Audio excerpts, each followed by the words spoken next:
ایک دن خواب میں حضور کریم صلی اللہ علیہ وسلم کی زیارت ہوئی. آپ نے فرمایا ما جفانی یا بلال، اور بلال یہ کیا غضب کر رہے ہو، مدینے سے دور چلے گئے، ملنے بھی نہیں آتے. اندازہ لگا اس کا درجہ کتنا بلند ہوگا، اس کے دل میں نبی کا عشق کتنا ہوگا، اس کے دل میں نبی کی محبت کتنی ہوگی، جس کو کالی کملی والے فرمائے تو مجھے ملنے کیوں نہیں آتا. ما جفانی یا بلال، او بلال یہ کیا ظلم کر بیٹھے، اتنے دور چلے گئے، ملنے بھی کیوں نہیں آتے. دوستو آج کے بیان کا عنوان ہے حضرت بلال حبشی رضی اللہ عنہ سے ایک یہودی عورت کی محبت. بلال اسی وقت اٹھا، سواری لی، تیز رفتار سواری پہ سوار ہو کر مدینے پاک پہنچا.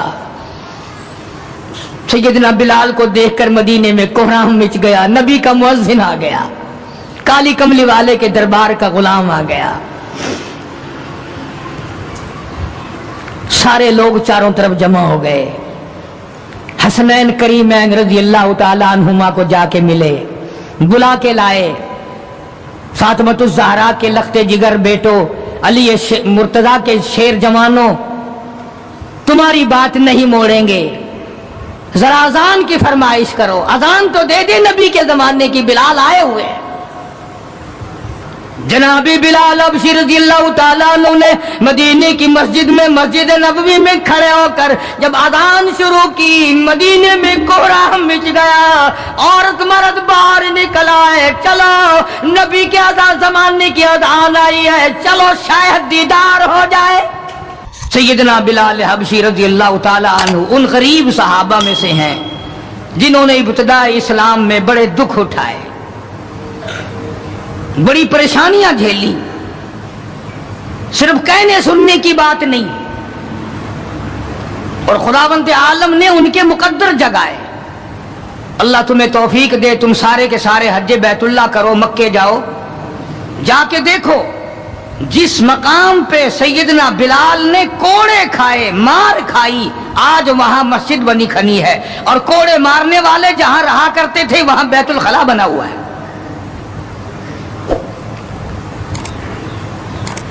سرکار مدینہ صلی اللہ علیہ وسلم نے فیصلہ کر دیا، جو میرا ہے وہ میرے صحابہ سے پیار کرے گا،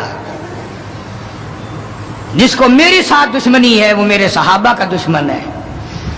ہاں صاف فرما دیا، من احبہم فبحبی احبہم، جس کو ان سے پیار ہے اس کو مجھ سے پیار ہے. ومن ابغضہم فببغضی ابغضہم، جس کو ان سے دشمنی ہے اس کو میرے ساتھ دشمنی ہے. دیکھ تم ہو شادیوں میں جا رہے ہو، اجی یہ اور معاملہ ہے، الیکشنوں میں سر پہ اٹھائے پھر رہے ہو، اجی یہ سیاسی معاملہ ہے. وہ صحابہ کرام کی عزت کے سامنے سیاسی معاملہ کیا ہوتا ہے؟ وہ کون سی سیاست ہے جو صحابہ کرام سے ہٹ کر ہے؟ وہ سیاست نہیں، وہ بدماشی ہے. کون کہتا ہے یہ سیاست ہے؟ اپنی عزت بناتے ہو، محمد کریم صلی اللہ علیہ وسلم کے یاروں کی عزت کو مٹاتے ہو.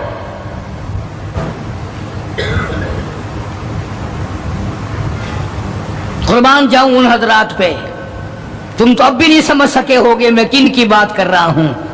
او حاجیو، نمازیو، تمہیں ساری زندگی میں آج تک خواب میں بھی مدنی کریم صلی اللہ علیہ وسلم کی زیارت نہیں ہوئی. بلال وہ تھا جس نے اپنی زندگی میں لاکھوں کروڑوں مرتبہ حضور کا دیدار کیا ہے.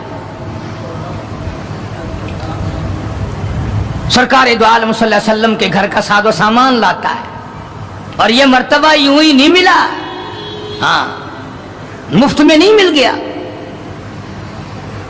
بڑی مصیبتیں اٹھائی ہیں، بڑی تکلیف جھیلی ہیں. امیہ ابن خلف مکے کا بہت بڑا بدماش قسم کا کافر غلام ہے. امیہ ابن خلف بہت بڑا سردار ہے مکے کا. حضرت بلال رضی اللہ تعالی عنہ اس کے غلام ہیں، زر خرید ہیں. امام الانبیاء محبوب کبریا حضرت محمد مصطفیٰ صلی اللہ تعالی علیہ وسلم کا دیوانہ پروانہ، جان نثار، جان پہ کھیلنے والا بلال. سرکار کے چہرے انور کا دیدار کیا تو کلمہ پڑھ بیٹھا۔ امیہ ابن خلف کو پتا چلا بلال کو مارنا شروع کیا، سارا دن مارتا ہے،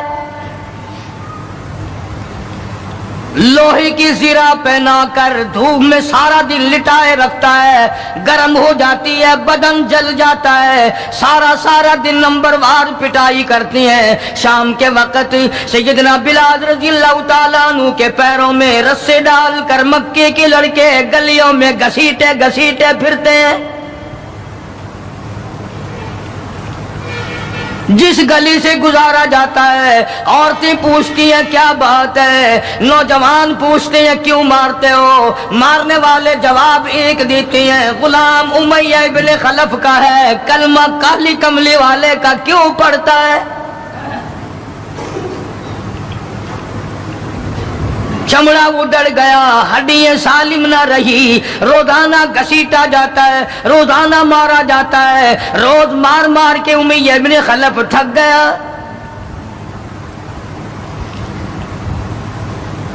خود بھی دوسرے لوگ بھی امداد کو آتے ہیں کافر کی۔ سیدنا بلال رضی اللہ تعالیٰ عنہ کے گلے پہ پاؤں رکھ کر پورا وزن ڈال دیتا ہے، سینے پہ پتھر کی چٹان رکھتا ہے، کمر کے نیچے دہکتے ہوئے بھڑکتے ہوئے کولے اور شعلے ہیں، آگ بجھ جاتی ہے مگر بلال غریب کو چھوڑا نہیں جاتا۔ آج کوئی مار کھائے گا عورتوں کے پیچھے، کوئی زمین کے پیچھے، کوئی دولت کے پیچھے، کوئی مکان کی وجہ سے، کوئی دکان کی وجہ سے، کوئی کرسی کی وجہ سے، کوئی شہنشاہیت کی وجہ سے، کوئی وزارت کی وجہ سے، کوئی سفارت کی وجہ سے بلال مار کھاتا ہے۔ قرآن کہتا ہے وَأُوذُوا فِي سَبِيلِي وَقَاتَلُوا وَقُتِلُوا لَأُكَفِّرَنَّ عَنْهُمْ، خدا کہتا ہے یہ وہ لوگ ہیں جنہوں نے مار کھائی میری راہ میں، میرے نام پہ مار کھائی، میری وجہ سے مار کھائی، زبان پر مصیبت آئی، جان پر مصیبت آئی، مالی تکلیف پہنچی، بھوک پیاس کی تکلیف اٹھائی۔ خدا فرماتے ہیں میرا بندہ تکلیف اٹھاتا ہے، میں سامنے کھڑا ہو کر دیکھتا ہوں وَأُوذُوا فِي سَبِيلِي، اور میرے بندے میں تجھے دیکھ رہا ہوں، میرے نام پہ تجھے مار پڑ رہی ہے۔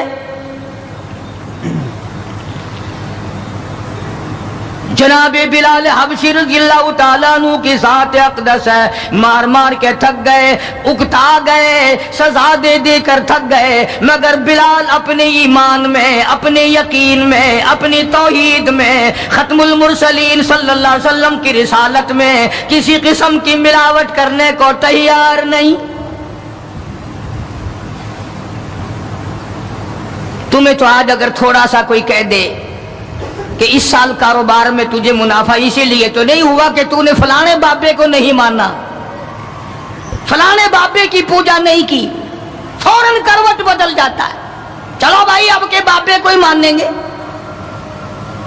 یہ وہ بلال ہے جو کسی بابے کو نہیں مانتا، کسی قبر والے کو نہیں مانتا، جو کسی اونچے نیچے کو نہیں مانتا، کسی بڑ کا پجاری نہیں، پیپل کا پجاری نہیں، کسی کھو کا پجاری نہیں، کسی جنڈی گھنڈی کا پجاری نہیں، کسی درخت کا پجاری نہیں، چاند سورج ستاروں اور پانی کا پجاری نہیں، وہ صرف ایک اس کائنات کے مالک کا پجاری ہے جو خداوند عالم کی ذات ہے، مار بھی کھاتا ہے۔ قریب سے جناب ابو بکر صدیق رضی اللہ تعالیٰ عنہ گزرے، مار پڑ رہی ہے، اس قدر مارا، گلے پہ پاؤں رکھ کر دبایا۔ ابو بکر صدیق رضی اللہ تعالیٰ عنہ فرماتے ہیں میری آنکھ نے دیکھا بلال کی ایک بالشت زبان باہر لٹکی ہوئی تھی۔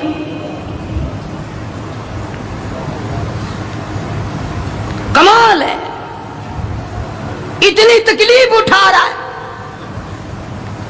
جب بھی ذرا سا پاؤں پر کو ہٹایا، سانس آیا، فوراً آواز لگاتا ہے اللہ احد،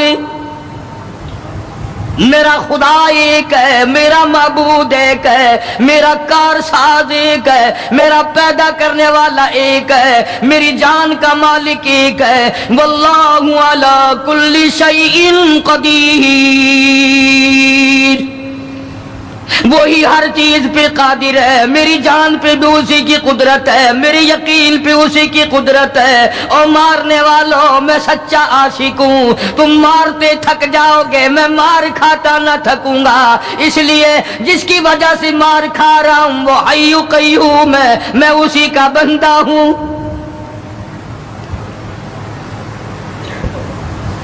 جناب ابو بکر صدیق رضی اللہ تعالیٰ عنہ نے گزرتے گزرتے کان میں بلال کے یوں کہہ دیا، آہستہ اللہ کا نام لے لے، تجھے بڑی سخت مار پڑ رہی ہے، اللہ کا آہستہ نام لے لے۔ جناب بلال رضی اللہ تعالیٰ عنہ فرماتے ہیں مجھے بڑا دکھ پہنچا، تکلیف ہوئی، اور یوں فرمایا اے ابو بکر اور اگر کوئی کہے تو کہے، تو نہ کہو یہ بات۔ انہوں نے کہا میں تیری تکلیف دیکھ کے کہہ رہا ہوں، تجھے صدمہ بڑا پہنچ رہا ہے، تجھے تکلیف بڑی پہنچ رہی ہے۔ جناب بلال حبشی رضی اللہ تعالیٰ عنہ فرمانے لگے ابو بکر میں تجھے کیا بتاؤں، جب میری کمر کے نیچے کولے، میرے سینے پہ پتھر کی چٹان اور میرے گلے پہ امیہ ابن خلف کا پیر رکھا ہوا ہوتا ہے اور وہ بدن پورا ڈالتا ہے، میری جان نکلنے کو ہوتی ہے، مجھے پروردگار کی طرف سے آواز آتی ہے او میرے بلال تیرا کیا حال ہے۔ جب وہ ذات سامنے آئے میں کیسے آہستہ کہوں، اور میرا حال پوچھنے والا خدا ہو میں کیسے آہستہ اللہ کا نام لوں۔ بدنصیب قوم آج تو نہ آہستہ اللہ کا نام لیتے ہیں نہ زور سے اللہ کا نام لیتے ہیں، چھوڑ ہی دیا، نماز چھوڑ دی، قرآن کی تلاوت چھوڑ دی، اللہ اللہ کرنا چھوڑ دیا، مسجد میں آنا ہی چھوڑ دیا۔ یہی وجہ ہے کہ آج کافروں کا ڈنڈا ہے اور مسلمانوں کے سر ہیں، پٹ رہے ہیں ساری دنیا میں۔ کون ہے مارنے والا مسلمان کو اگر ہم مسلمان ہوں؟ جناب ابو بکر صدیق رضی اللہ تعالیٰ عنہ نے یہ بات سنی تو حیران ہو گئے، بڑا عجیب طریقے سے مصیبتیں اٹھائیں، بڑی بڑی تکلیفیں جھیلیں، مار مار کے بلال حبشی کو تھک جاتا تھا۔ ایک دن سیدنا بلال رضی اللہ تعالیٰ عنہ کو اتنا مارا حضرت بلال رضی اللہ تعالیٰ عنہ فرماتے ہیں مجھے یقین ہو چلا کہ آج میرا وقت آ گیا، آج میرا دم آخری ہے۔ اندازہ لگاؤ کمر کے نیچے دہکتے ہوئے کولے اور شولے، سینے پہ پتھر کی چٹان ہے اور کوڑے مار رہے ہیں اور گلے پہ پاؤں رکھ کر کے وزن ڈال رکھا ہے۔ تھوڑا سا سانس آیا، بلال نے اپنے پروردگار سے التجا کر دی، کہتا اے خدا خالق کون و مکان، اے خدا اے سر قلب سر جہاں، اور میرے مولا زبان نہیں ہل سکتی، کیسے تیرا نام ادا کروں، لب حرکت کرنے سے عاجز آ گئے، زبان باہر نکل گئی، میں کس طرح تیرا نام لوں، دل دل میں تجھے پکارتا ہوں، کہتا او میرے مولا مجھے مار کی پرواہ نہیں، مجھے تکلیف کی پرواہ نہیں، میرا حال یہ بنا ہوا ہے جو تیری مرضی ہو وہ کر میرا حال، عشق میں ثابت قدم ہوگا بلال۔ اور میرے مولا مجھے اب اوپر اپنے اتنا یقین آ گیا، اب مجھے اپنے اوپر بھروسہ اتنا ہو گیا، جو تکلیف آئے پرواہ نہیں، میں تیرا نام چھوڑنے کو تیار نہیں۔ چاروں طرف کافر بیٹھے ہیں، حضرت بلال رضی اللہ تعالیٰ عنہ کی رگ رگ میں کانٹے چبھو رہے ہیں، طرح طرح کی ایذائیں دے رہی ہیں۔ کہتا ہے ہر رگوں ریشوں میں کانٹے چبھ گئے، اور جس قدر ہو سکے ہیں ایذائیں دے مجھے، میں بے پرواہ ہوں اس بارے میں تکلیفوں سے تیرا نام چھوڑنے والا نہیں۔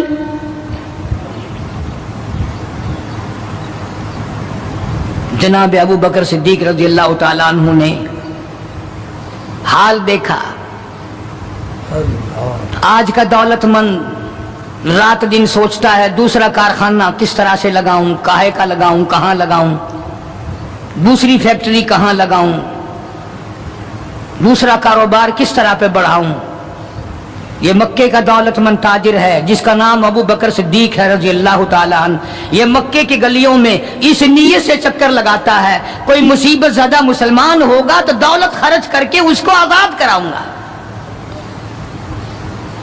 امیہ ابن خلف سے صدیق اکبر نے پوچھا رضی اللہ تعالیٰ عنہ کہ یار تم مار مار تھک گیا، اسے بیچ لے۔ غلام تھے نا حضرت بلال، اسے بیچ لے۔ امیہ کہنے لگا کہ خرید لو بھائی۔ تو امیہ بن خلف کافر نے بڑے پیسے مانگے۔ صدیق اکبر رضی اللہ تعالیٰ عنہ نے اسی وقت فرمایا کہ چل کے لے لو اپنے پیسے۔ امیہ جو مکے کا سردار تھا کہنے لگا ابو بکر میں تو تجھے بڑا عقل مند سردار اور ہوشیار تاجر سمجھتا تھا، آج پتا چلا تجھے تو عقل ہی نہیں۔ جناب ابو بکر صدیق رضی اللہ تعالیٰ عنہ نے پوچھا کیوں؟ وہ کہنے لگا یہ تو میرے ناک پہ لڑا ہوا ہے، مار مار کے میں تھک گیا، دوسروں سے مروا کے میں تھک گیا۔ اندازہ لگاؤ اور اپنے ایمان کا بھی پتہ کرو، سارا مکہ مارنے والا اکیلا بلال مارے کھانے والا۔ کہنے لگا یہ تو میرا درد سر بنا ہوا ہے، اگر تو یوں ہی کہتا نا غلام مجھے دیتے میں تیرے متھے مار دیتا، تو انہیں اتنی بڑی رقم دینی کر لی، یہ کوئی تیری عقل مندی ہے؟ کہاں یہ سر پھرا غلام جو کسی کام کا بھی نہیں، رات دن مار کھاتا ہے، اور اتنی بڑی رقم دینے کے لیے آپ آمادہ ہو گئے۔ جناب صدیق اکبر سبقت رضی اللہ تعالیٰ عنہ نے فرمایا امیہ میں بھی تجھے مکے کا سردار سمجھتا تھا، آج پتا چلا تو پرلے درجے کا گدھا ہے۔ انہوں نے کہا کیوں؟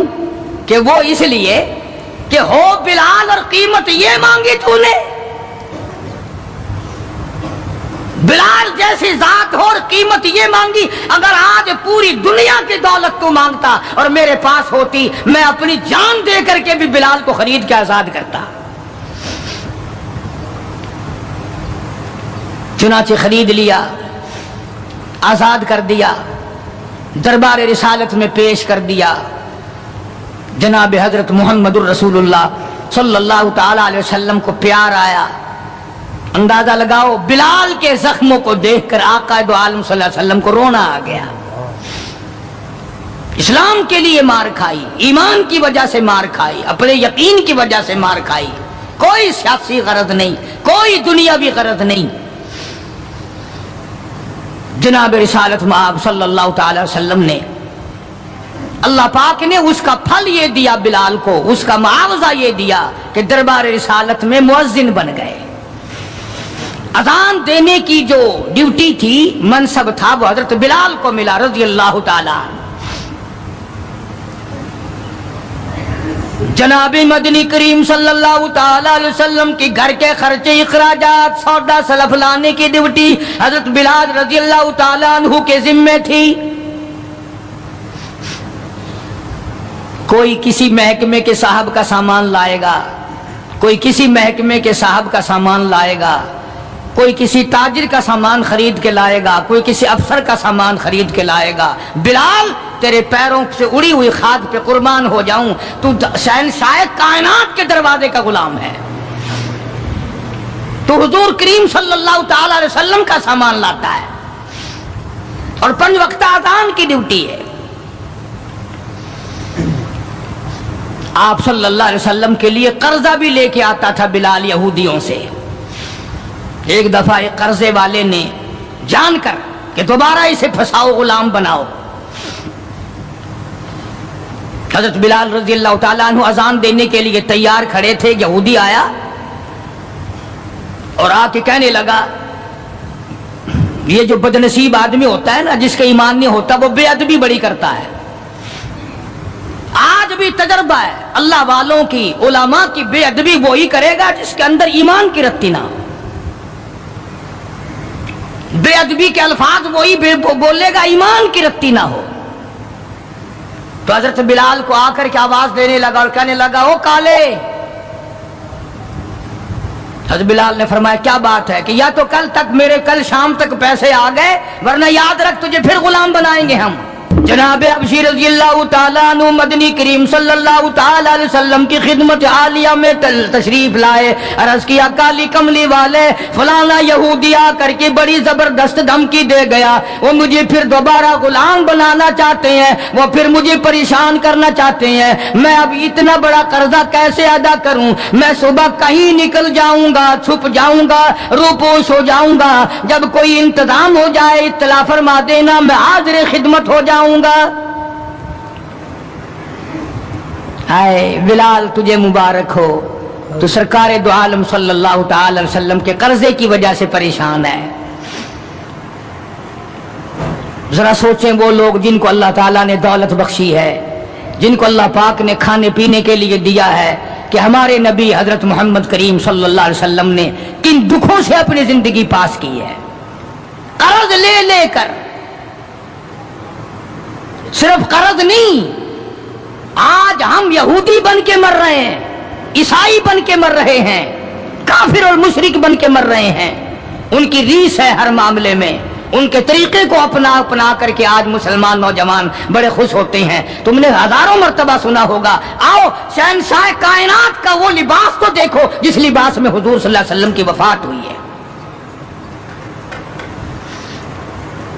11 پیمند اس لباس میں تھے جس لباس میں حضرت محمد رسول اللہ صلی اللہ علیہ وسلم کی اس دنیا فانی سے رخصتی ہوئی ہے۔ یہ بٹن نہیں لگاتے ہم لوگ، بٹن کی جگہ کانٹے چبھے رہتے تھے، کانٹے چبھو لیے جاتے تھے۔ تو بلال نکل گئے مدینے پاک سے خوف کے مارے کہ یہودی پریشان کریں گے قرضے کے لیے۔ ابھی وہ کچھ ہی منزل پہ دور پہنچے تھے کہ سرکار دو عالم صلی اللہ تعالی علیہ وسلم کے یہاں کئی اونٹنیاں سامان سے لدی ہوئی آئی، اور آپ نے اس یہودی کو بلوایا اور بلوا کے فرمایا کہ تو اپنا سارا قرضہ لے لے، جتنا تیرا قرضہ ہے ساری کھجوریں ناپ تول کر اپنے قرضے میں لے جا، بچے گا ٹھیک ہے، نہیں بچے گا تو سارے کا سارا لے جا۔ اللہ غنی، نبی کی ذات کو تو دیکھو، کبھی تو یہ حال ہے کہ قرضہ لے رہے ہیں اور قرضے کی وجہ سے پریشان ہیں، اور خود حضرت بلال رضی اللہ تعالیٰ عنہ بھی پریشان ہے۔ اور اب یہاں یہ حال ہے کہ جس صحابی نے کھجوریں اٹھا کر ناپ کر ڈھیر میں سے تول کر دی ہیں، اس کا سارا قرضہ اتر گیا، اور صحابی کہتا ہے کہ میری آنکھ دیکھ رہی تھی، ایسا معلوم ہوتا تھا کہ سارے کھجوروں کے ڈھیر میں سے ایک دانہ بھی کم نہیں ہوا، ایک دانہ بھی کم نہیں ہوا۔ بے شمار واقعات ہیں اس قسم کے۔ مدینہ پاک میں اللہ پاک سب کو زیارت نصیب فرمائے مدینہ پاک کی۔ ایک صحابی ہے حضور صلی اللہ علیہ وسلم کا،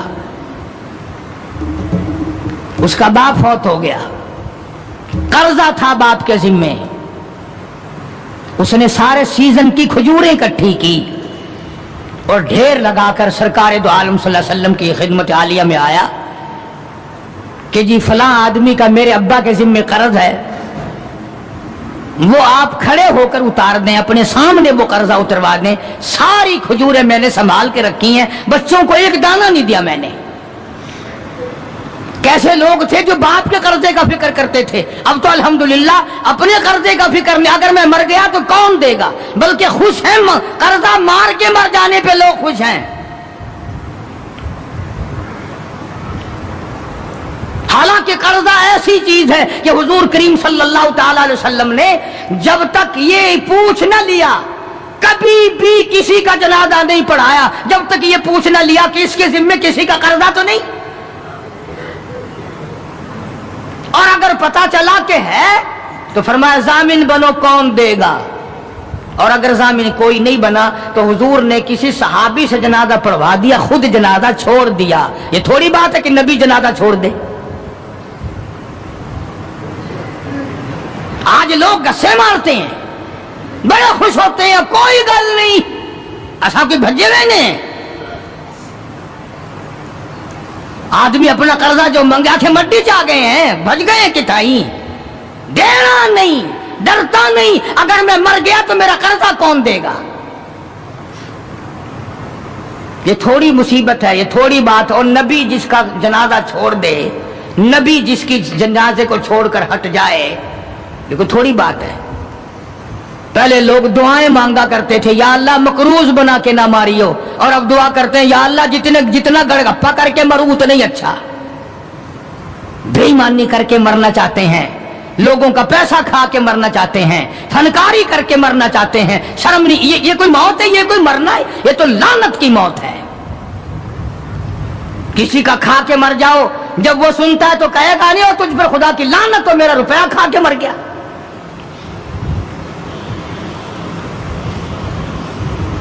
پہلے زمانے میں دستور تھا، جنازہ پڑھنے سے پہلے مرنے والے کا بیٹا، بھتیجا، بھائی، وارث کھڑے ہو کے اعلان کیا کرتا تھا کہ بھائی جس کا لینا دینا ہو وہ ہمارے پاس آئے، دینا ہوگا ہم چکائیں گے، جس نے دینا ہو وہ ہمیں دے۔ اعلان ہوا کرتے تھے کہ جو قرضہ مانگنے والا ہو وہ ہمارے پاس آئے، ہم قرضہ دیں گے۔ اب قرضے کا اعلان تو ہے نہیں، اب تو یہ اعلان ہوتا ہے کہ فلاں تاریخ کو آنا، تمہیں چھولے ڈال کر چاول کھلائیں گے، کل خانی ہوگی۔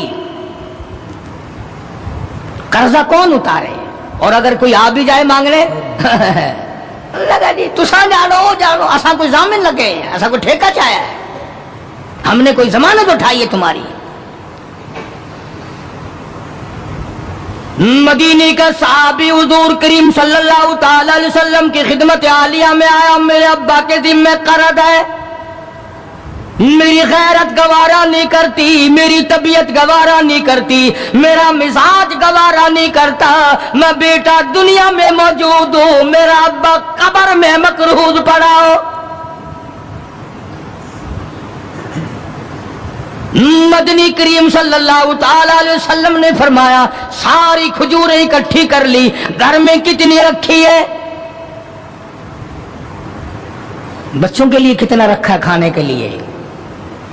انہوں نے کہا گھر میں کہ جی ہاں، کہ اللہ اور اس کے رسول کا نام رکھا ہوا ہے، ساری کھجوریں میں نے یہاں اکٹھی کر رکھی ہیں۔ آخرت کا فکر ان لوگوں کو تھا۔ سرکار مدینہ صلی اللہ تعالی علیہ وسلم نے فرمایا اسے بلا قرض لینے والے کو میں تیری سفارش کر کے آدھا ہی سال لے لے گا، آدھا اگلے سال لے لے گا، آدھی کھجوریں بچوں کے لیے رکھ لے۔ صحابی رونے لگا، کہنے لگا میں ایسی کھجوریں اپنے بچوں کو کھلانے کو تیار نہیں، ہم بیٹھ کے کھجوریں کھائیں، میرا ابا قبر میں مقروض پڑا ہو، ہم ایسی کھجوریں کھانے کو تیار نہیں۔ عرض کر دیا حضور کریم صلی اللہ علیہ وسلم کی خدمت عالیہ میں کہ ایک دانہ میں گھر لے جانے کو تیار نہیں، قرضہ اتاریے۔ بس حضور صلی اللہ علیہ وسلم نے دعا فرما دی اور آپ نے اپنے سامنے کھجوروں کا ناپنا شروع کیا۔ اس قرض لینے والے کا سارا قرضہ اتر گیا۔ صحابی کہتا ہے میری آنکھیں دیکھ رہی تھی اور مجھے یہ تسلی ہو رہی تھی کہ پورے ڈھیر میں سے ایک دانہ بھی کم نہیں ہوا، سارا قرضہ چک گیا، سارا قرضہ اتر گیا، مگر ایک دانہ کم نہ ہوا۔ جس وقت مدنی کریم صلی اللہ تعالی علیہ وسلم کے ذمہ جو قرضہ تھا بلال کے ہاتھ کا لیا ہوا، وہ سارا قرضہ اتر گیا۔ رحمت کائنات صلی اللہ علیہ وسلم نے حضرت بلال کو پھر بلوا لیا، فرمایا بے شک بے پرواہ ہو جا، اللہ نے سارا قرضہ تیرے میرے سر سے اتار دیا۔ بھوک کی مصیبت بھی دیکھی، پیاس کی مصیبت بھی دیکھی، اور اتنا زبردست عشق تھا کہ جب مدینے پاک میں اذان دیتا تھا تو جب اشہدو ان محمد رسول اللہ کہتا تو حضور کریم صلی اللہ علیہ وسلم کی طرف اشارہ کرتا تھا کہ میں ان کی رسالت کی گواہی دے رہا ہوں۔ مدنی کریم صلی اللہ تعالی علیہ وسلم کی جب وفات شریف ہوئی، بلال ان نوجوانوں میں تھا جو ٹکرے مار رہے تھے، بے ہوش پڑے تھے۔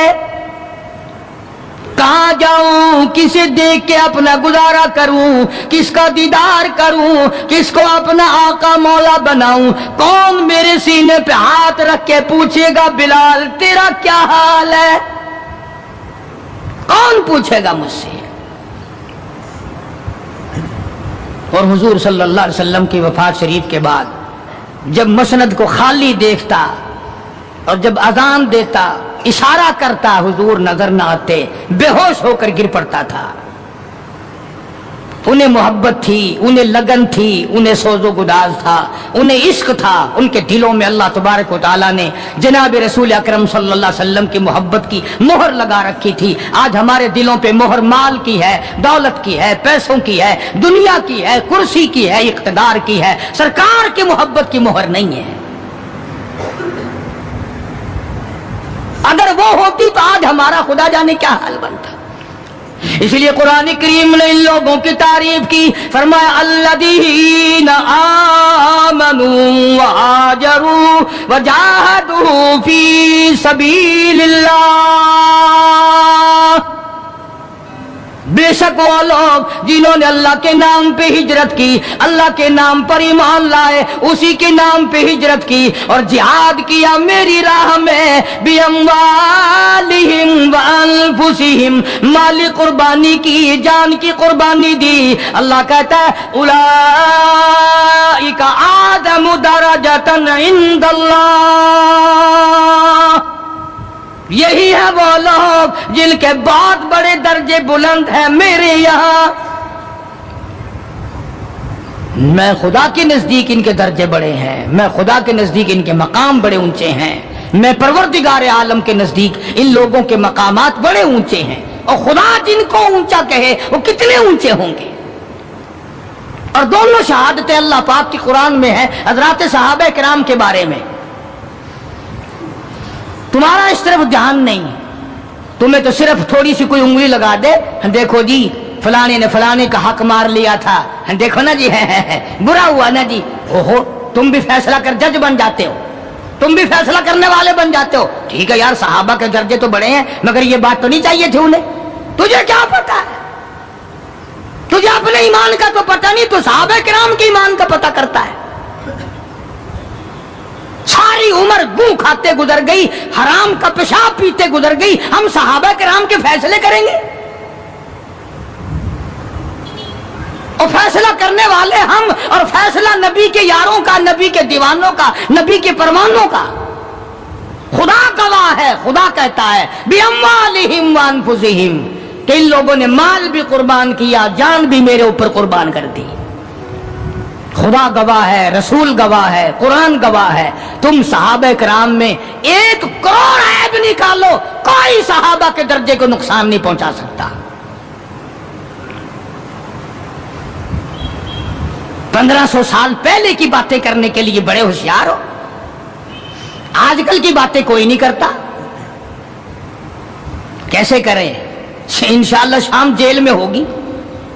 آج کل کی باتیں کرو نا، کس محکمے میں کیا ہو رہا ہے، کس جگہ کیا ہو رہا ہے، کیا کر رہے ہیں وزراء، کیا کر رہے ہیں سفراء، کیا کر رہے ہیں بڑے بڑے افسر، ان کی بات نہیں کرتے، رسالے چھاپے پھرتے ہیں صحابہ کرام کے نام پر۔ میں تمہیں ایک بات کہتا ہوں، آج بڑا بد نصیب ہے وہ آدمی اور بڑا بدبخت ہے وہ آدمی، اور میں تو آگے بڑھ کر کہوں گا بڑا لعنتی ہے وہ آدمی جو محمد صلی اللہ علیہ وسلم کے یاروں کا شکوہ کرے، گلہ کرے حضور کے یاروں کا، ان یاروں کا جو حضور کے آڑے وقت میں کام آئے، جنہوں نے حضور صلی اللہ علیہ وسلم کے ساتھ ہو کر اپنے پیٹ پہ پتھر باندھے اور فاقے کاٹے، مصائب جھیلے، پیاسے مرے، بھوکے رہے، ان کا گلہ کرتے ہو۔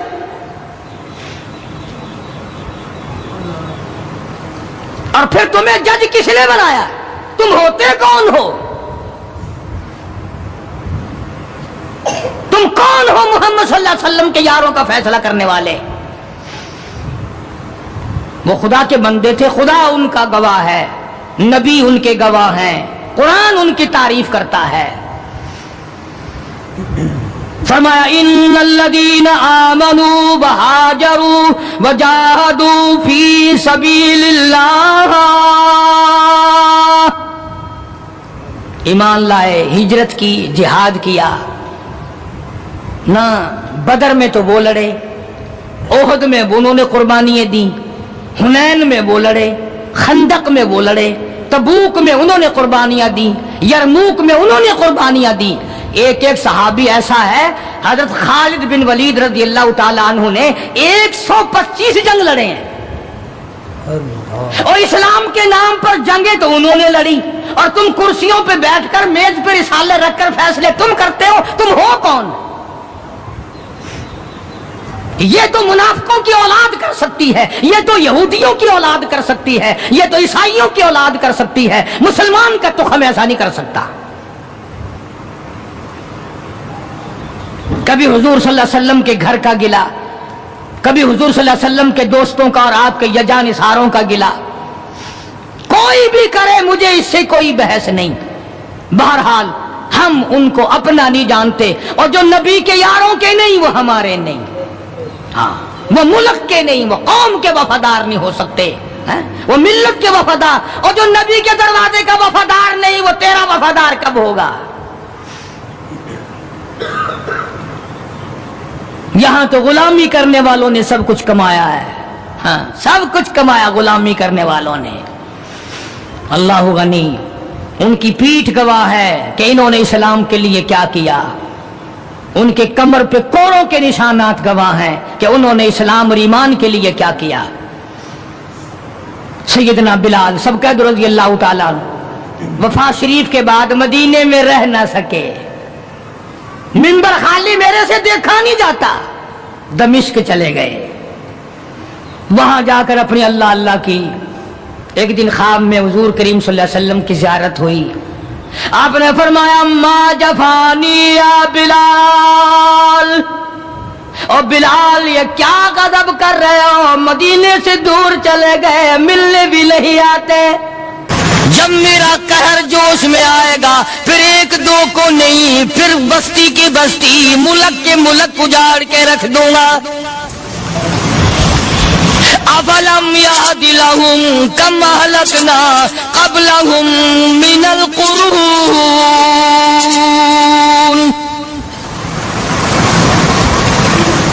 میں نے قرن کے قرن اجاڑ دیے، میں نے روئے زمین کے مالک اجاڑ دیے، میں نے ملکوں کے بادشاہ اجاڑ دیے، میں نے وزیر اعظم اجاڑ دیے، میں نے گورنروں سے بھیک کے ٹکڑے منگوا دیے۔ میں وہ خدا ہوں وَتُعِزُّ مَن تَشَاءُ وَتُذِلُّ مَن تَشَاءُ بِيَدِكَ الْخَيْرُ إِنَّكَ عَلَى كُلِّ شَيْءٍ قَدِيرٌ۔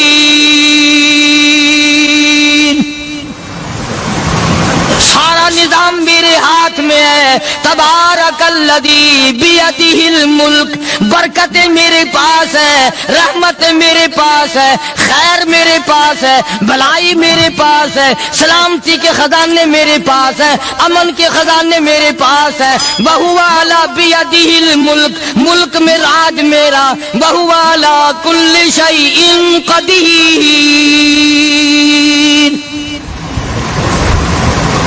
ذرے ذرے پہ قبضہ میرا، پتے پتے پہ قبضہ میرا، پہاڑ کی ایک ایک کنکر پہ قبضہ میرا، سمندر کے قطرے قطرے پہ قبضہ میرا۔ تو ہوتا کون ہے عقل کرنے والا؟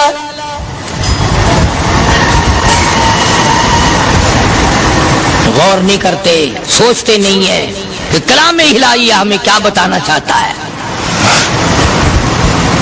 جناب عثمان رضی اللہ تعالیٰ عنہ فرماتے ہیں، اور لوگوں میں نے ساری زندگی گزار دی، اسلام کے بعد جس دن سے میں نے کلمہ پڑھا آخری دم تک کوئی جمعہ ایسا نہیں، کوئی جمعہ ایسا نہیں گزرا اللہ کے نام پر میں نے ایک غلام خرید کے آزاد نہ کیا ہو۔ پہلے لوگ بھی جمعے کے دن درود پاک کی کثرت کرتے تھے، خیرات کیا کرتے تھے کہ 8 دن کا کفارہ ہو جائے، اللہ تبارک و تعالی راضی ہو جائے۔ آج کے دن قیامت آئے گی، نہ جانے میرا کیا حال بنے گا، کن لوگوں میں میرا شمار ہوگا۔ مدنی کریم صلی اللہ تعالی علیہ وسلم کا دربار لگا ہوا ہے، مجلس ہے آقا مدنی صلی اللہ علیہ وسلم کی۔ وہ کتنے مقدروں والے جوان تھے جو اپنے محبوب صلی اللہ علیہ وسلم کی مجلس میں بیٹھتے تھے، وہ کتنے خوش بخت اور خوش نصیبے والے لوگ تھے جو اپنے آقا کے سامنے بیٹھتے تھے۔ حضور کریم صلی اللہ علیہ وسلم نے فرمایا مجھے 3 چیزوں سے بڑی محبت ہے، 3 چیزیں بڑی پیاری لگتی ہیں، 3 چیزیں دنیا میں بڑی مرغوب ہیں مجھے۔ فرمایا ایک نماز میری آنکھوں کی ٹھنڈک ہے۔ سرکار کی پسندیدہ بات سنو، فرمایا نماز میری آنکھوں کی ٹھنڈک ہے، جو نماز پڑھتا ہے وہ میری آنکھوں کو ٹھنڈا کرتا ہے، جو نماز نہیں پڑھتا کیا مطلب، وہ مجھے رنج دیتا ہے۔ اور جامع ترمذی میں ایک حدیث موجود ہے، ارشاد ہے حضور کریم سب کہہ دو صلی اللہ علیہ وسلم کا، فرمایا کہ ہر پیر کے دن، ہر جمعرات کے دن ہر امتی کا نامہ اعمال میرے سامنے پیش کیا جاتا ہے، ہر امتی کا اعمال نامہ سرکار کے سامنے کر دیا جاتا ہے، تیرے فلاں امتی کا یہ عمل ہے۔ ذرا مسجد میں بیٹھے ہو، قبلے کی طرف منہ کیے بیٹھے ہو، لوگوں سوچو تو صحیح ہمارے اعمال نامے دیکھ کر آقا کو کتنا رنج ہوتا ہوگا، ہمارے کردار دیکھ کر، ہماری روسیائی کو دیکھ کر آقا کو کتنا رنج پہنچتا ہوگا صلی اللہ علیہ وسلم۔ ارے ہم نے حضور کی ذات اقدس کو رنج پہنچایا، پریشانی پہنچائی، تکلیف پہنچائی، پرواہ نہیں کرتے نمازوں کی، نوجوان بھی بوڑھے بھی حج کر کے بھی نماز پڑھتے لوگ، اور اب تو ویسے بھی دانا بینا لوگ ہیں۔ تو آپ نے ارشاد فرمایا کہ میری آنکھوں کی ٹھنڈک نماز میں ہے، 3 چیزیں مجھے پیاری ہیں پوری دنیا میں، 3 چیزیں پسندیدہ ہیں میری۔ سب سے پہلی فرمایا نماز میری آنکھوں کی ٹھنڈک ہے، قرۃ عینی فی الصلاۃ او کما قال النبی صلی اللہ علیہ وسلم۔ فرمایا جس آدمی، جس امتی کا یہ دل کرے کہ میں نبی کی آنکھ ٹھنڈی ہو، اسے چاہیے کہ نماز پابندی سے پڑھے۔ دوسرا فرمایا وفادار عورت مجھے بڑی پسند ہے، حضور کریم صلی اللہ علیہ وسلم نے فرمایا وفادار عورت، ہائے ہائے ہماری ماؤں سے زیادہ وفادار کون ہوں گی۔ جناب عائشہ صدیقہ رضی اللہ تعالیٰ عنہ فرماتی ہیں کالی کملی والے کے گھر میں 3 مہینے چولہے میں آگ نہیں جلتی تھی،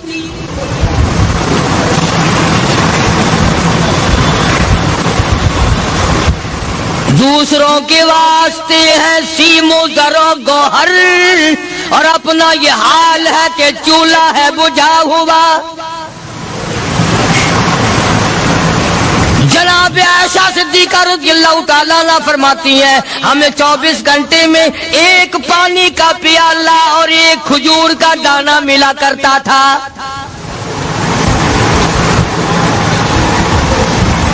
کبھی اپنی ماؤں کی خوراک تو دیکھو، خرچہ تو دیکھو، اور اگلی بات سنو تو حیران ہو جاؤ۔ جناب عائشہ صدیقہ رضی اللہ تعالیٰ عنہ فرماتی ہیں اس پیالے اور کھجور کی قدر بھی تب ہوئی جب وہ بھی نہ ملی۔ پیسوں کو برباد کرنے والوں، بے قدری کرنے والوں، ذرا سوچو تو صحیح کہ کیا گھر ہے محمد عربی سب کہہ دو صلی اللہ علیہ وسلم کا۔ اسی گھر سے خیر و برکت ملی صحابہ کرام کو، لیکن دنیا نہ تھی، بلڈنگ نہ تھی، کوٹھی نہ تھی، بنگلہ نہ تھا، چہل پہل نہ تھی۔ اچھا ایک بات اور آج یاد کر کے لے جاؤ، یہ تو مجبوری ہوئی نا، یہ تو ایک مجبوری ہوئی، پریشانی ہوئی، محتاجی ہوئی کہ پانی کا 1 پیالہ اور 1 کھجور کا دانہ ملتا تھا۔ اور اگلی بات سنو تو حیران ہو جاؤ، مجبوری اور چیز ہے، اختیار سے کرنا اور چیز ہے. جناب فاروق اعظم رضی اللہ تعالیٰ عنہ کی حکومت ہے. عائشہ صدیقہ رضی اللہ تعالیٰ عنہ سال کا خرچہ 12,000 روپیہ بوری میں بھر کر حضرت عمر نے حضرت عائشہ کے گھر پہنچا دیا. لو تمہارا یہ سال کا خرچہ آ گیا. سال کا خرچہ حضرت عمر رضی اللہ تعالیٰ عنہ نے جناب عائشہ صدیقہ رضی اللہ تعالیٰ عنہ کے پاس بھیجا.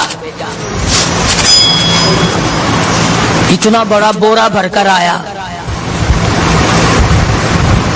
اللہ غنی، بجائے خوش ہونے کے، بجائے مچلنے کے، بجائے فخر کرنے کے، اپنی خادمہ سے فرمانے لگی. حضرت عائشہ خادمہ سے فرمانے لگی میں نے تو اپنے محبوب صلی اللہ علیہ وسلم کے پیٹ پہ پتھر دیکھے، میں نے تو کالی کملی والے کو فاقے کرتے دیکھا. خادمہ سے فرمانے لگی اس بوری کے اور میرے درمیان میں کپڑا لٹکا دے، میری آنکھ دیکھنا گوارا نہیں کرتی، میری آنکھ دیکھنا بھی گوارا نہیں کرتی. اس نے کپڑا لٹکا دیا. اس کے بعد خادمہ سے فرمانے لگی مدینے میں اعلان کراؤ جس کو خیرات چاہیے وہ عائشہ کے دروازے سے آ کے لے جائے رضی اللہ تعالیٰ عنہ. سارے مدینے میں اعلان ہوگا خیرات لینے والے آ جاؤ. شیئر ضرور کریں. ایک اور بات تھی اس وقت میں، ضرورت مند جاتا تھا، یہ نہیں کہ ٹیبک میں ہزاروں روپیہ پڑا ہوا پھر بھی مانگ کے کھانا ہے. جیب میں ہزاروں روپیہ پھر بھی مانگنا ہے، پلے سے نہیں کھانا. کہ جتنے بھیک مانگے ہیں نا بھیک مانگنے والے، 1 کروڑ روپیہ دے دو انشاءاللہ شام کو پھر بھی مانگے گا. اس کے مقدر میں بھیک مانگنا ہے. فرمانے لگی کچھ نہیں ہے. وہ خادمہ کہنے لگی کچھ نہیں ہے. اب وہ خادمہ کہنے لگی کہ اگر 1 ٹکے کا گوشت منگوا لیتی تو تم بھی اپنا روزہ کھول لیتی، گوشت سے میں بھی کھا لیتی. کیا جواب دیا اما عائشہ صدیقہ رضی اللہ تعالیٰ عنہ نے؟ فرمانے لگی اب تانا دینے سے کیا فائدہ، تو نے اس وقت یاد کیوں نہیں دلایا؟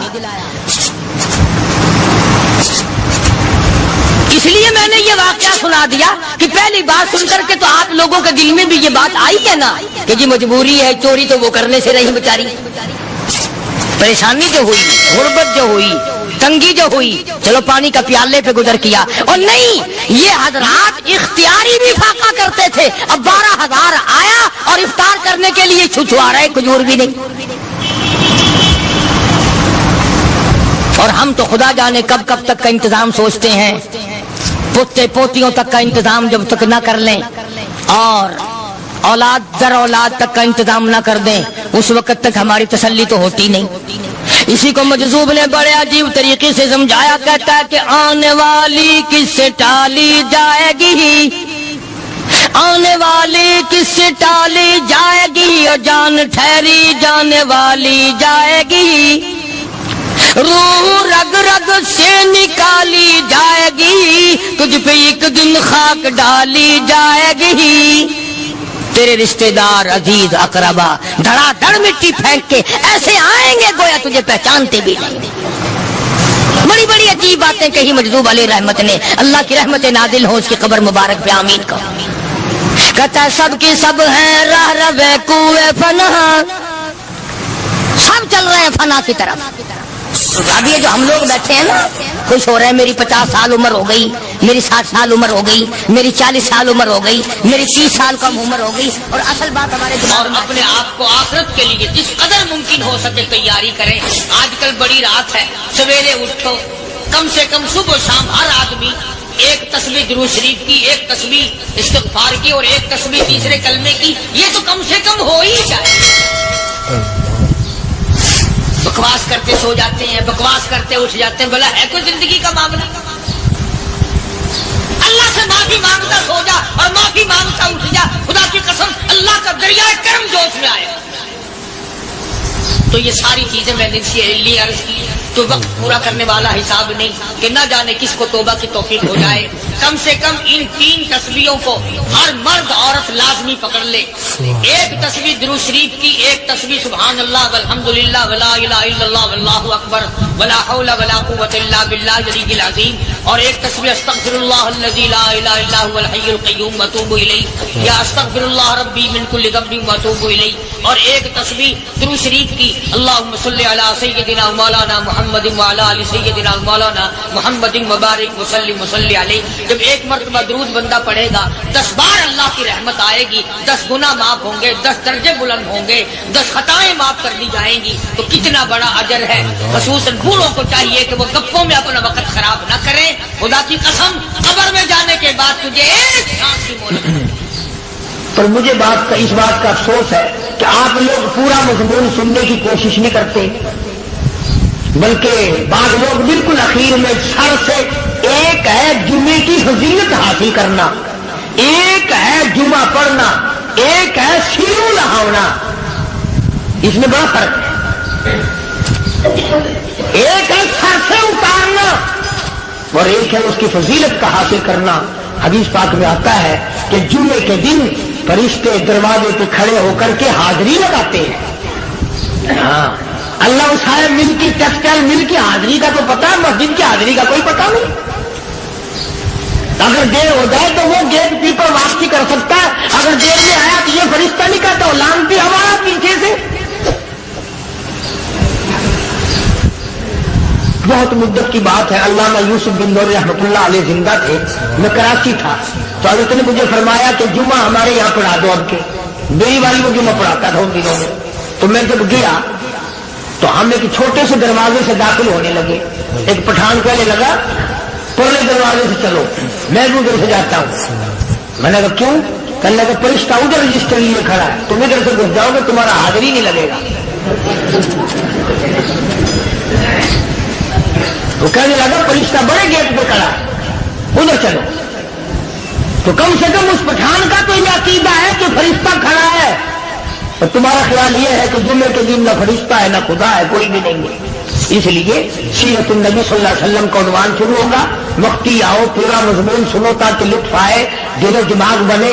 اور عقیدہ میں نے تمہیں بتا دیا، لا الہ الا اللہ، خدا کے سوا الہ کوئی نہیں، مشکل کشا کوئی نہیں، پیدا کرنے والا کوئی نہیں، فصل میں، دکان میں، کارخانے میں اس کے سوا برکت دینے والا کوئی نہیں۔ اور یہ بات بتائی کس نے؟ محمد الرسول اللہ صلی اللہ علیہ وسلم، ہمارے نبی حضرت محمد الرسول اللہ صلی اللہ علیہ وسلم نے ہمیں یہ بات بتائی، خدا کے بعد خدا کوئی نہیں، مصطفیٰ کے بعد نبی کوئی نہیں، حضور صلی اللہ علیہ وسلم کے بعد کوئی کسی قسم کا جو نبوت کا دعویٰ کرے وہ کافر ہے، دجال ہے، بے ایمان ہے، وہ خنزیر سے بدتر ہے جو میرے آقا کے ختم نبوت کے تاج کو ہاتھ لگائے گا۔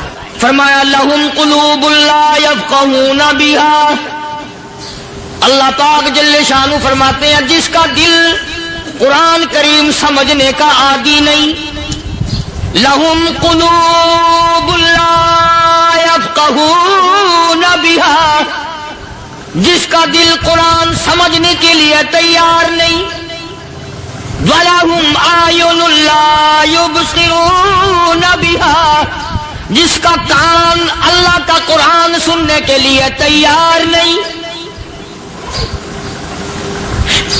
أَمْ لَهُمْ آذَانٌ لَا يَسْمَعُونَ بِهَا، أَمْ لَهُمْ آذَانٌ يَسْمَعُونَ بِهَا، جس کا کان خدا کا قرآن سننے کو تیار نہیں۔ خدائی فیصلہ سنو، اللہ کے قرآن کا فیصلہ سنو، اللہ کے کلام کا فیصلہ سنو۔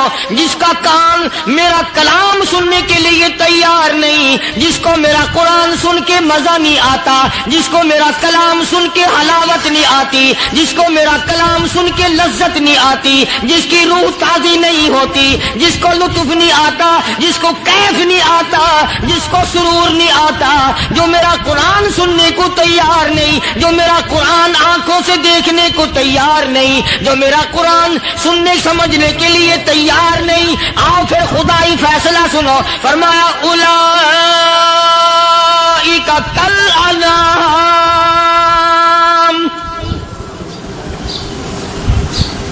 میرا فیصلہ نہیں، کسی پارٹی کا فیصلہ نہیں، کسی فرقے کا نہیں، کسی طبقے کا نہیں، کسی جماعت کا نہیں۔ فرمایا اولئک الانعام،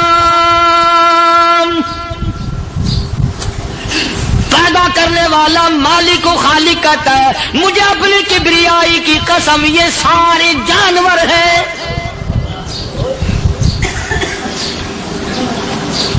یہ سارے کے سارے جانور ہیں، یہ درندے ہیں جو ایک دوسرے کو چیر پاڑ کر کھاتے ہیں، یہ درندے ہیں جو ایک دوسرے کا خون پیتے ہیں۔ فرمایا بل ہم اضل، جانوروں سے بھی بدتر۔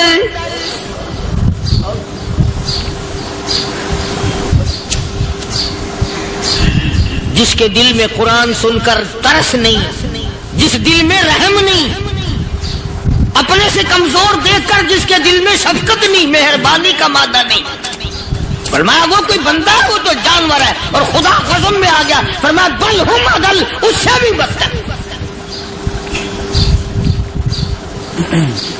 اللہ والے جو ہیں وہ ان خصلتوں کو دور کراتے ہیں، اور وہ آدمی کے مزاج اور دل میں سے ایسی چیزیں نکالتے ہیں جو اس کی بربادی کا ذریعہ بنتا ہے۔ دل کی بیماریوں کا کسی کو فکر نہیں، بخار ہو جائے آپ چڑھ جائے آپ کو پتہ چل جاتا ہے، نزلہ ہو جائے آپ کو پتہ چل جاتا ہے، کھانسی ہو جائے پتہ چل جاتا ہے، دل کی بیماریوں کا کیا پتہ چلے؟ صحابہ اکرام رضوان اللہ تعالی علیہ مجمعین کی جماعت کے اللہ پاک کے محبوب حضرت محمد الرسول اللہ صلی اللہ تعالی علیہ وسلم نے دلوں کی صفائی کی پہلے لوگ جھونپڑیوں میں کچے کوٹھوں میں رہتے تھے، نہ اتنی صفائی تھی نہ اتنی ترقی تھی۔ آج برتنوں کی صفائی دیکھو، کپڑوں کی صفائی دیکھو، مکان کی صفائی دیکھو، رات دن بس اسی دھندے میں لگے ہوئے، سارا دن برتن دھونے سے فرصت نہیں، سارا دن کپڑوں کے بناؤ اور سنوار میں فرصت نہیں۔ تو اللہ والے ایسے موقع پر بڑی عجیب بات کہتے ہیں، وہی مجذوب ہے، مجذوب علی رحمت کہتے ہیں بظاہر تو ہر شے میں بے حد صفائی، بظاہر تو ہر شے میں بے حد صفائی، مگر دل میں ہے گندگی انتہائی۔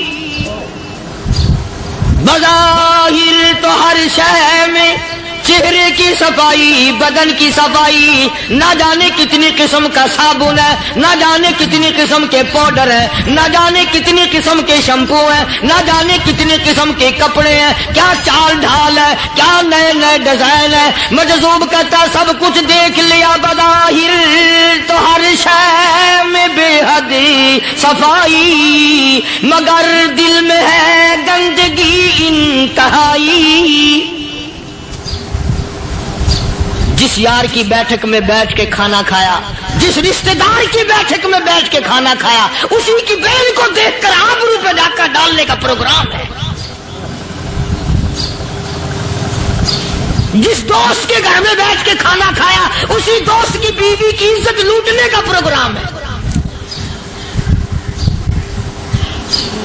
پرانے زمانے میں اب بھی دلی جیسے شہر میں اگر دعوت کی جاتی ہے تو وہاں ایک تشتری میں نمک آتا ہے سب سے پہلے۔ عرب میں بھی دستور تھا پرانے زمانے میں، اگر کوئی دعوت کرتا، کوئی تقریب کرتا، سب سے پہلے نمک آتا تھا۔ ایک ایک انگلی ہر شخص نمک چاٹتا تھا۔ کیا مطلب؟ جس نے نمک چاٹ لیا اب وہ نمک حرامی نہیں بنے گا۔ اس گھر میں چوری کرنا، اس گھر کی آبرو کا غلط تصور لانا، اس گھر کے مال میں خیانت کرنا وہ حرام سمجھتا تھا جس گھر کا میں نے نمک چکھ لیا۔ اور مسلمانوں کی بات نہیں، ہندوؤں کی بھی یہ باتیں تھی۔ مولانا محمد علی صاحب جلندری سب قید رحمت اللہ علیہ فرمایا کرتے تھے کہ ایک سکھ تھا بہت بڑا ڈاکو، مسلمان اور ہندو مل کر اس کو ساتھ ملا کر کے لے گئے کہ یہاں اس گاؤں میں اس پنڈ میں ڈاکہ ڈالے۔ سفر کر کے گئے، تکلیف اٹھا کے گئے۔ اس سکھ ڈاکو نے پوچھ لیا کہ یہ کون سا گاؤں ہے کہ یہ فلانا ہے۔ اچھا سارے کے سارے یہ تلاش کرو، یہ سوچ بچار کرو، اپنے پنڈ کی، اپنے علاقے کی، کسی مسلمان کی، کسی ہندو کی، کسی سکھ کی، کسی چوڑے چمار کی اس گاؤں میں لڑکی تو نہیں؟ ہمارے یہاں سے کوئی لڑکی تو شادی ہو کے یہاں نہیں آئی ہوئی۔ ان ساروں میں سے کہنے لگا کہ ہمارے بھنگی کی لڑکی جمعدار کی یہاں آئی ہوئی ہے. کہنے لگا واپس چلو, بیٹی بیٹی ہے, چاہے بھنگی کی ہو یا نواب کی ہو. ارے کل بیٹی کا ڈولا دیا تھا کہ دھکا ڈالیں گے, شرم نہیں آئے گی؟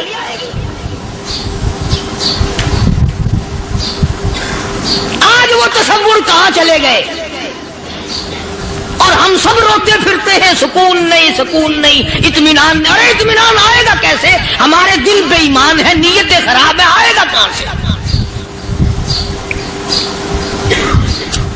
صحابہ کرام رضوان اللہ تعالی علیہ مجمعین کی جماعت نے اس قدر اس بات پہ محنت کی اور کوشش کی کہ غلط لقمہ بھی پیٹ کے اندر نہ چلا جائے. چنانچہ میں علی الاعلان کہتا ہوں, 1,29,000 صحابہ کرام کالی کملی والے کے دیوانے اور پروانے, حضور کے یار جانثار, حضور کے ساتھ فاقہ کھانے والے, فاقوں مرنے والے, پتھر کھانے والے, اپنے بچوں کے ٹکڑے ہوتے ہوئے دیکھ کر لا الہ الا اللہ محمد الرسول اللہ کی صدا بلند کرنے والے صحابہ کرام کا یہ حال تھا. پیدل سفر کر کے جاتے تھے یہودی عیسائی, شام نکل گئے, فلسطین نکل گئے, ہندوستان آ گئے, 2 سال لگ جاتے تھے. اپنی جوان بیٹیوں کو مسلمانوں کے گھروں میں چھوڑ کے آ جاتے تھے. کبھی نگاہ نبوت نے جن کو رنگ دیا تھا, کبھی کسی صحابی پہ ذرہ برابر الزام نہیں لگا. ان یہودیوں کا, ان عیسائیوں کا یہ عقیدہ تھا کہ محمد صلی اللہ علیہ وسلم کے جو غلام ہیں ان کی نگاہ بھی پاک ہے, ان کے دل بھی پاک ہیں, ان کے ارادے بھی پاک ہیں, ان کے ہاتھ بھی پاک ہیں.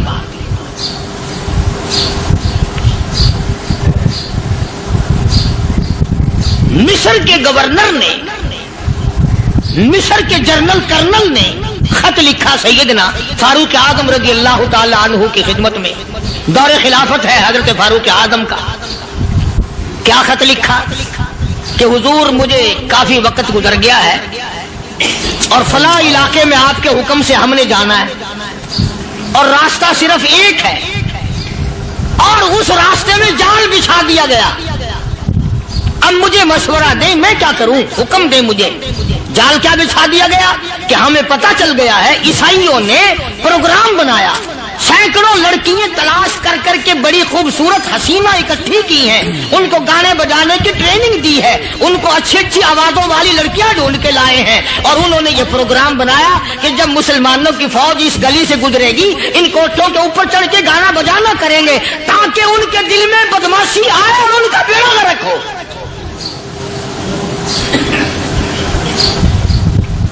کبھی کافر کا یہ عقیدہ تھا کہ مسلمان کا دل بگڑا تو یہ گیا, اس کی نیت میں خرابی آئی اور یہ تباہ ہوا.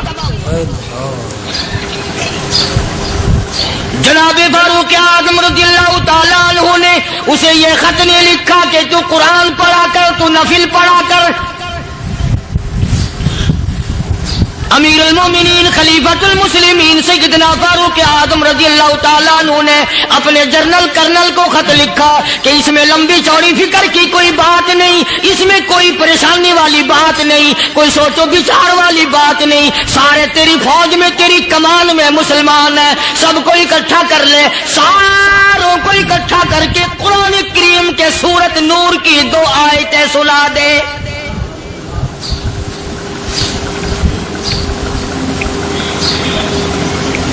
یہ بھی نہیں فرمایا کہ سزا سناؤ, اتنے کوڑے لگیں گے, جو خلاف کرے گا یوں قید ہوگی, یہ کورٹ مارشل کر دیا جائے گا, کچھ نہیں.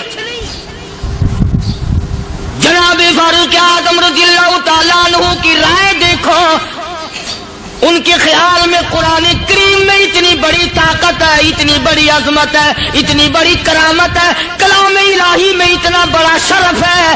اعلان کر دیا, فرمایا اپنے کرنل کو ساری فوج کو, لشکر کو اکٹھا کر کے قرآن کریم کی فلاں فلاں آیت سنا دے.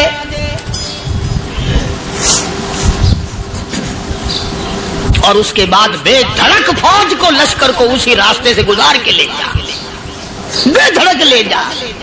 ہائے, کبھی قرآن کی 2 آیتوں سے کام بن جاتا تھا, اب سارے قرآن سے میرا تیرا کام نہیں بنتا. قصور قرآن کا نہیں ہے, یہ میرا تیرا ہے. یہ تو اتنی وفادار کلام ہے، اتنی پاک کلام ہے، خدا کی قسم ہزاروں رجسٹروں کے گتے، ہزاروں چائے کے ڈبے، ہزاروں مٹھائی کے ڈبے، لاکھوں کروڑوں دوائیوں کے ڈبے گندے نالوں پہ، کوڑیوں پہ، روڑیوں پہ پڑے ہیں، اور جس گتے نے قرآن کے ساتھ یاری لگا لی، خدا کی قسم کوئی آدمی بغیر وضو اس گتے کو بھی ہاتھ نہیں لگا سکتا۔ ہزاروں نہیں لاکھوں کپڑے مارکیٹ میں پڑے، پر جس کپڑے نے قرآن سے یاری لگا لی، جو کپڑا جسدان بن کر قرآن پہ چڑھ گیا، لوگ اس کو بھی چومتے ہیں، اور چومنا چاہیے۔ یارو کپڑے نے قرآن سے یاری لگائی تو کپڑا عظمت والا بن گیا، گتے نے یاری لگا لی تو گتا بن گیا۔ ہزاروں قسم کے کاغذات روزانہ ذلیل ہوتے پھرتے ہیں، جس کاغذ پہ قرآن لکھا گیا وہ عظمت پا گیا، جس سیاہی سے قرآن لکھا گیا وہ سیاہی عظمت والی بن گئی۔ ارے اگر مسلمان قرآن کو اپنے اندر پیدا کر لے، اس کی عظمت کو بسا لے، اس کو اپنا لاہ عمل بنا لے، اس کو اپنے سر پہ رکھ لے، تو کیا یہ بندہ قرآن کے ساتھ وفاداری کرے تو قرآن کیا خیال ہے قرآن بے وفائی کر دے گا؟ یقین نہیں، یقین اصل بات اعتقاد کی ہے۔ یقین کا تو یہ عالم بنا ہوا ہے کہ اگر کوئی چوری کا معاملہ ہو جائے اور کسی پر شبہ ہو، اگر اسے کہو کہ قرآن اٹھا دے تو دیر نہیں لگائے گا، اور اگر کہے کہ فلانی خانگاہ کا کنڈا مار دیا کہ یہ کام میں نہیں کرتا۔ خانگاہ کے کنڈے پہ ایمان ہے، قرآن پہ ایمان نہیں۔ اس پر یقین ہے کہ پیر اندھا کر دے گا، اور یہاں یقین نہیں کہ جس خدا نے پیدا کیا اگر میں نے جھوٹا قرآن اٹھایا تو وہ برباد کر دے گا۔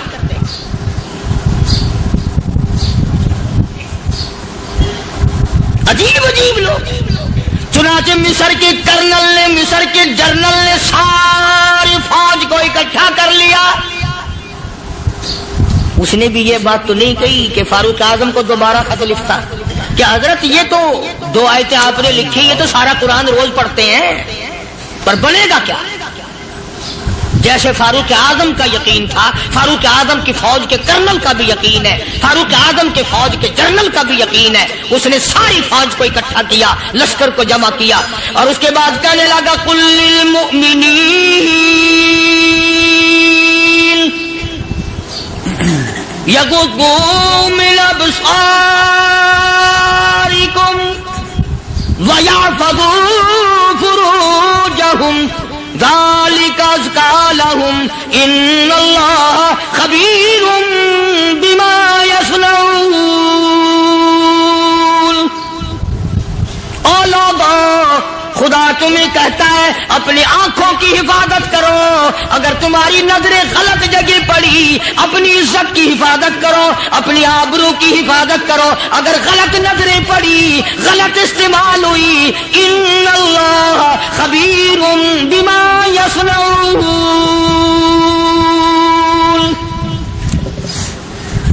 اللہ پاک تمہاری ساتھ ساتھ ہے، وہ ہر چیز کو دیکھتا جائے گا، وہ ہر چیز تمہاری دیکھے گا۔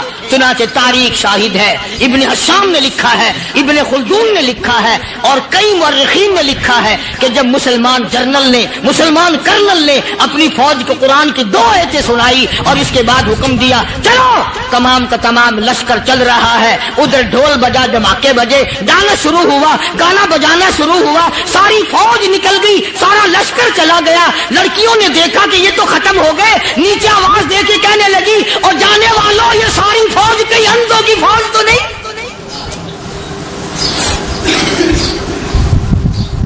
یہ حسن کا نظارہ اور یہ ڈانس اور یہ آواز، ہم ناچ ناچ کے تھک گئی، کوئی سر نہیں اٹھاتا۔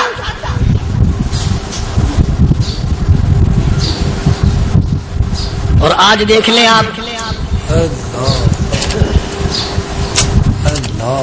ہر گھر کے اوپر وہ لگا ہوا ہے ایریل،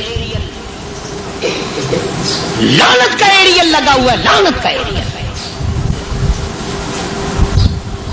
حاجیو تم کیا کہتے ہو کہ ہمارے گھر کا اس میں کیا بگڑے گا؟ خدا کی قسم وہ بگڑتا ہے، وہ دیمک لگتی ہے، وہ تباہی پھرتی ہے، تمہیں پتہ بھی نہیں چلتا۔ تم نے کیا سوچ رکھا ہے؟ مسلمان کرنل کے حکم پہ ساری فوج نکل گئی، ناچنے والی گانے والی لڑکیاں عیسائیوں کی حیران ہیں۔ کیا ہوا؟